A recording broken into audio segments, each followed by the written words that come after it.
Olá, meus irmãos em Cristo, meus amigos filósofos, estamos aqui para mais um vídeo. Aí você tem mais de 400 vídeos. Curta, compartilhe aquele que você gostou. Com certeza, você vai gostar, tá? E hoje aqui, estou com dois livros aqui, né? Este aqui eu vou dar as minhas impressões rapidamente. E esse aqui é o meu livro, né? Manual do Jejum. Todos dois falam de jejum, tá? Esse aqui, ó, Manual do Jejum, Raimundo Aguiar, tá? Esse aqui é o meu. Porque aqui o saber não ocupa lugar. Então, se inscreva, dê o seu joinha para que esse livro aqui, as impressões desse livro aqui, ele possa chegar a muitas pessoas. Então, é importante que você dê o seu joinha, compartilhe, principalmente aqueles que estão na dúvida sobre essa questão do jejum, tá bom? Então, o livro, o autor é o pastor Luciano Subirá, é um mestre na palavra, né? Um homem de Deus, eu reputo como um homem de Deus. O livro tem 12 capítulos, né? Então vamos às minhas impressões, né? Tem muita coisa que para minha leitura, eu sei que todo mundo reclama disso que eu falo, mas eu não leio qualquer coisa, né? Esse livro me chamou a atenção por causa de algumas coisas, né? Por exemplo, aqui, o pastor Luciano, ele sempre faz pesquisa, enquete, né? Não é uma pesquisa científica, enquete. E aqui ele diz aqui na página 19, ele diz que fez uma pesquisa e 60% dos cristãos assumiram não ter nunca jejuado. Isso é uma coisa absurda, né? Absurda, um crente nunca ter jejuado. 60%, ou seja, mais da metade dos brasileiros nunca jejuaram, tá, irmãos? Nunca jejuaram. É, alguns capítulos aqui, eles são, assim, muito superficiais, né? Nós temos aqui a página 96, na página 96, ele diz assim, onde tem um ponto que é desmistificando o assunto, né? Nas minhas primeiras tentativas de adentrar o mundo do jejum, pensava que poderia morrer de fome, e não é força de expressão, morrer de fome mesmo. Essa é a primeira impressão de todo mundo que vai jejuar, que todo mundo que vai começar a jejuar. Ai, se eu passar meio dia eu vou morrer de fome. Se eu passar um dia eu vou morrer de fome. Pois fique sabendo o seguinte, que o nosso Deus preparou o nosso corpo para suportar muitos dias sem comer, tá? A ciência diz que é 21 dias, mas isso não é verdade. Pode ser mais de 40 dias. Agora, cada pessoa, como ele vai explicar no livro, cada pessoa ele vai, é, cada pessoa vai ter o quê? Vai ter a sua maneira de ser, a sua maneira de, é, de lidar com o jejum. Nem todo mundo vai poder jejuar, nem todo mundo vai poder jejuar o mesmo período de tempo, porque por causa da gordura acumulada no nosso corpo, tá? Então, jejuar só dá benefício, só traz benefícios. É isso que ele mostra muito no livro, né? Aqui na página 98, duas páginas depois, ele mostra que isso aqui é uma das coisas que me impressionaram, tá? Lá no final a gente vai falar novamente. Mas a coisa que me impressionou mesmo foi essa fase, né? A fase do jejum. O que que acontece no nosso corpo, né? Então aqui ele fala de glicogênese, que vai de 24 a 2 dias, né? Que o fígado fabrica nova glicose, tá? Acetose, que vai de após 1 a 3 dias, e essa é a fase mais difícil, tá? Por isso que é muito difícil jejuar 3 dias. É mais fácil você jejuar 21 do que jejuar 3 dias. Por quê? Porque 3 dias é o período em que está na cetose, está destruindo as toxinas e o nosso corpo sofre muito. Muita gente tem dor de cabeça, muita gente é, tem, tem mal-estar, passa mal, exatamente porque o organismo ele está queimando essas toxinas. Então, depois do sétimo dia, ele até fala aqui no livro, na outra parte, parece que parece que você tem uma sensação de que você não precisa mais nem comer, tá? E aí ele fala que fase de absorção de proteínas, né, depois de 5 dias. Talvez eu possa passar batido, mas eu vou adiantar logo aqui. O que mais me impressionou nesse livro, o que mais me impressionou e que eu jamais imaginaria, mesmo com todo o conhecimento, mesmo já tendo escrito esse livro aqui, é que depois do 9º dia de jejum, o nosso corpo aceita. Entre o 1 até o 9º, não. Ele explica aqui as questões científicas.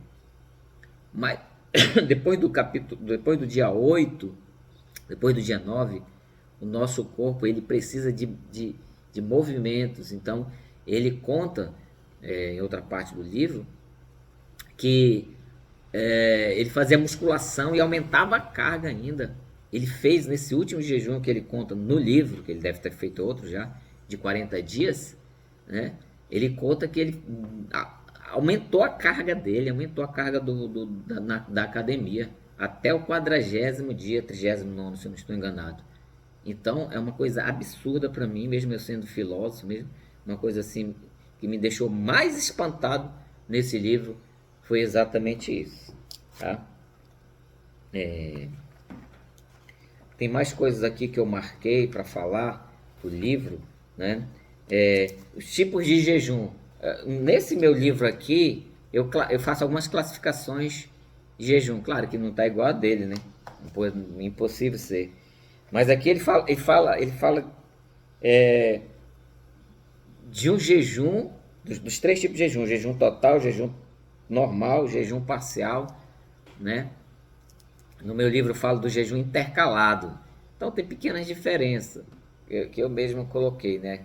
No meu livro aqui eu tenho a escala raimundiana do jejum, criada por mim, né? Mas aqui ele acrescenta um que é o jejum sobrenatural. O que é o jejum sobrenatural, né? O jejum sobrenatural é exatamente aquele prolongado, geralmente de 40 dias, quando Deus chama você para jejuar. Então, os jejuns de 21 e de 40 dias, segundo ele, né, é feito quando Deus chama. Seria bom você fazer só quando Deus chamasse você para fazer, tá? Então ele explica aqui no livro o jejum normal, o jejum parcial, né, o jejum total. Ele vai explicando aqui tudo, né? O jejum sobrenatural que pincelamos há pouco, aqui a página 180, ele diz: o jejum sobrenatural que pincelamos há pouco não é apenas uma sugestão, minha lista de diferentes formas de jejuar, mas uma constatação. Moisés, por exemplo, esteve também de água por 40 dias. Nesse meu livro do jejum aqui, quem já assistiu meu vídeo sobre esse livro aqui, eu comento o jejum de Jesus, o jejum de Elias e o jejum de Moisés. Foram 3 jejuns diferentes, foram de 40 dias, mas foram totalmente diferentes um do outro, né? E eu explico que Jesus bebeu água, mas Moisés não bebeu água. Então ele está falando que esse jejum ele é um jejum sobrenatural. Vamos mais para algumas impressões minhas do livro, para não ficar muito cansativo o vídeo, né? Aqui na página 182, ele conta as experiências. Achei muito legal essas experiências aqui, né?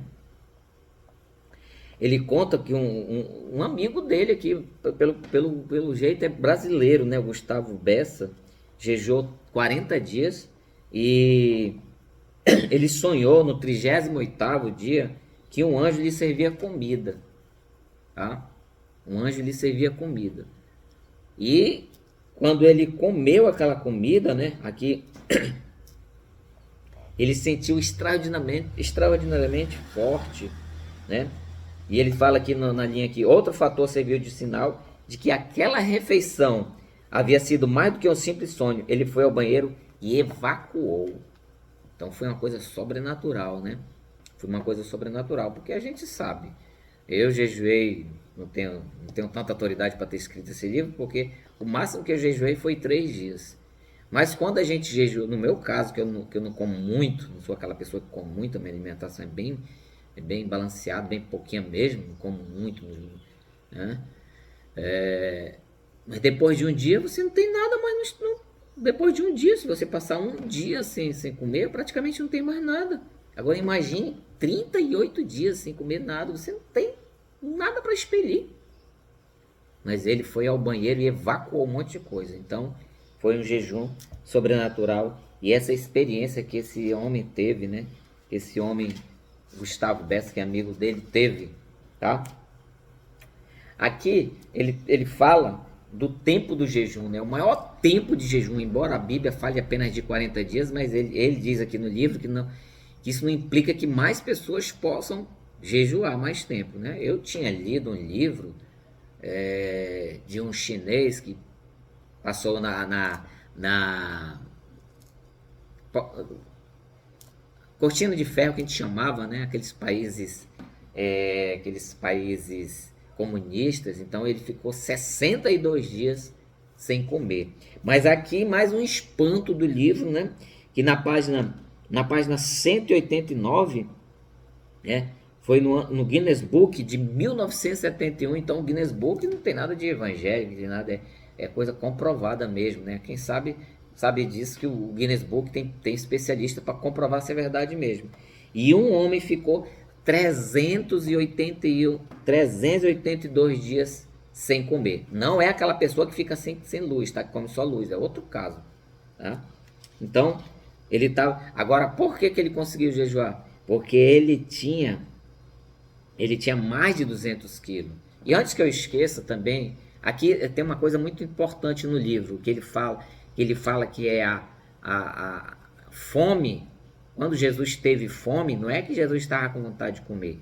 Quando Jesus teve fome é que acabou as reservas, porque quando você vai jejuar, o organismo ele vai eliminando, vai diminuindo as reservas de gordura. Quando essas reservas de gordura acabam, aí você está com fome. Aí é a verdadeira fome, tá? Então, quando a Bíblia diz que 40 dias Jesus teve fome, é porque as reservas dele tinham acabado. Com certeza absoluta, Jesus não era um gordão, porque se Jesus fosse um gordão, ele tinha jejuado talvez 80 dias ou até mais, tá? Então, isso é a questão da gordura. Você vai jejuar de acordo com a gordura no seu corpo, isso se você quer chegar até o seu limite. Então, aí sim, quando essa fome chega, aí há perigo de você morrer no jejum. Somente neste caso, tá? E aqui nós sabemos que o jejum que ele fez de 40 dias, ele